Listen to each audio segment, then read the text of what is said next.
There is something about Arizona in the 1970s that people who lived through it can never quite shake. The dry desert heat, the endless blue skies, the way the sunsets turn the mountains purple and orange every single evening. And if someone was there, they know exactly what made that decade so unforgettable. This was a time when Arizona was transforming from a quiet desert outpost into one of the fastest growing places in America. Phoenix was exploding with new arrivals. Air conditioning had finally made the desert livable year-round. The Old West was fading, but you could still find it if you looked. Cowboys and ranchers shared highways with retirees heading to Sun City and young families chasing affordable homes and endless sunshine. This was the decade that gave Arizona its first major league sports teams, brought waves of newcomers escaping the crowded cities of the East and Midwest, and turned the Sonoran Desert into subdivisions that stretched toward the horizon. The swimming pool became as essential as the roof over your head. Mexican food was not exotic. It was Tuesday night dinner, and there was something about living in that heat, in that landscape, that created a lifestyle found nowhere else in America. Let's walk through what daily life actually felt like during that remarkable decade. Some of this might bring back memories. Some of it might explain why Arizona became the place millions chose to call home. Let's step into that world. Living in Arizona in the 1970s meant learning to coexist with extreme heat. Summers regularly reached 110 degrees, sometimes 115. The desert sun was relentless, bleaching everything it touched. Air conditioning was not a luxury, it was survival. Houses were built around keeping cool, thick walls, small windows, and central air units that ran constantly from May through September. The electric bill in summer could rival the mortgage payment. Homes reflected the desert environment. Stucco exteriors and earth tones. Terracotta tile roofs. Gravel yards instead of grass because lawns required too much water. Cacti and desert landscaping surrounded houses. The saguaro cactus, with its distinctive arms reaching toward the sky, became as familiar as trees were to people in other states. But what truly defined Arizona homes was the pool. Nearly every subdivision had them. Families that could not afford their own pool knew neighbors who had one. Kids spent entire summers moving between pools, their hair permanently tinged green from chlorine.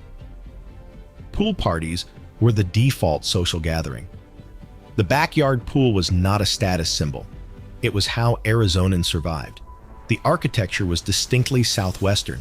Adobe styles and ranch houses dominated.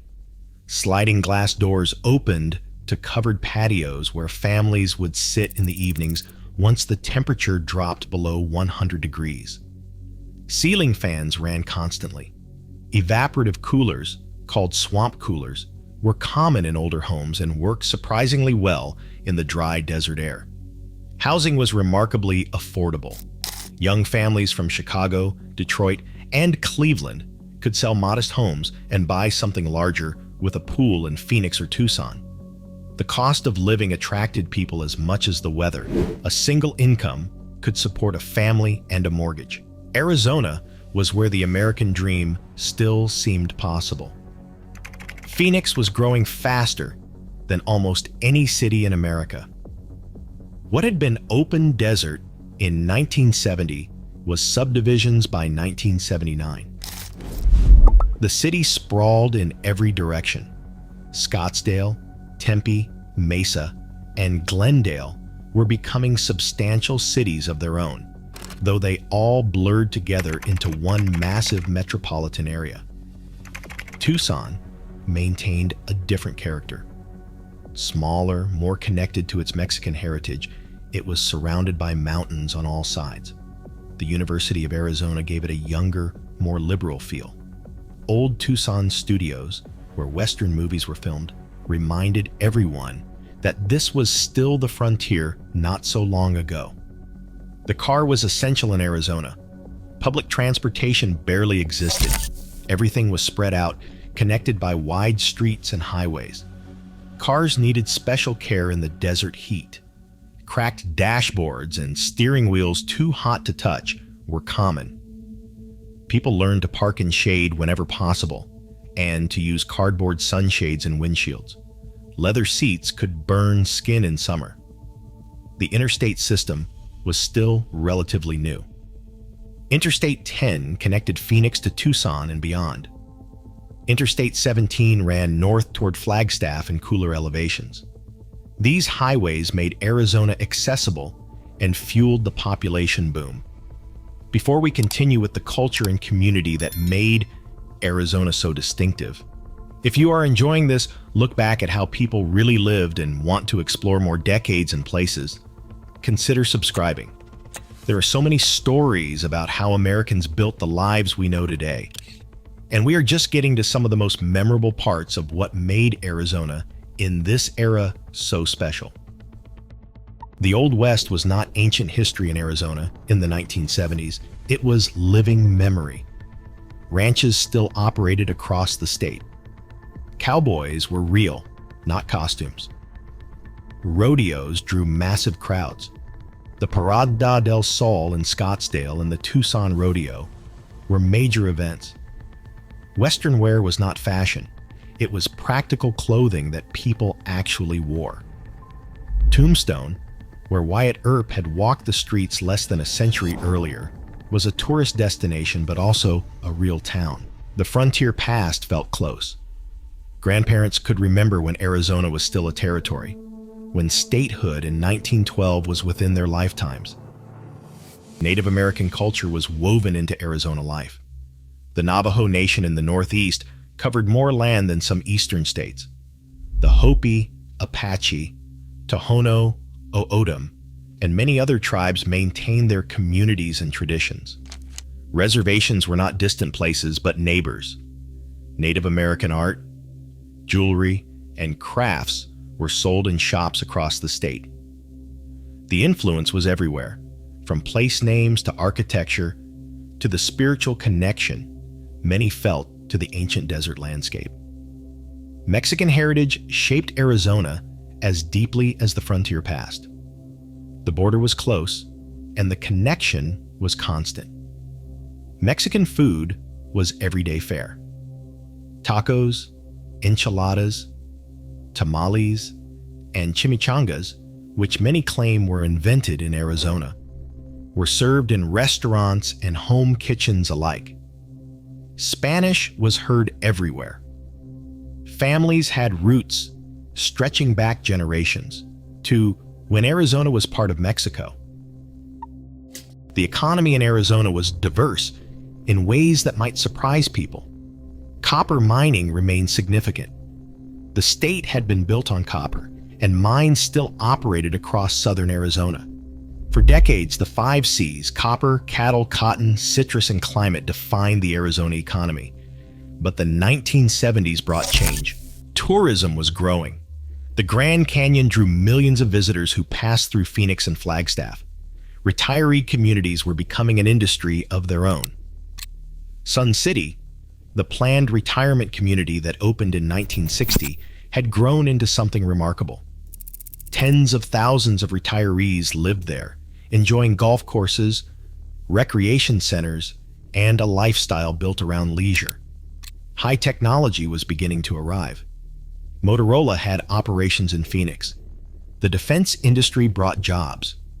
Arizona was positioning itself for the future while still holding on to its past. The weather defined daily rhythms unlike anywhere else. Summers meant early mornings and late evenings.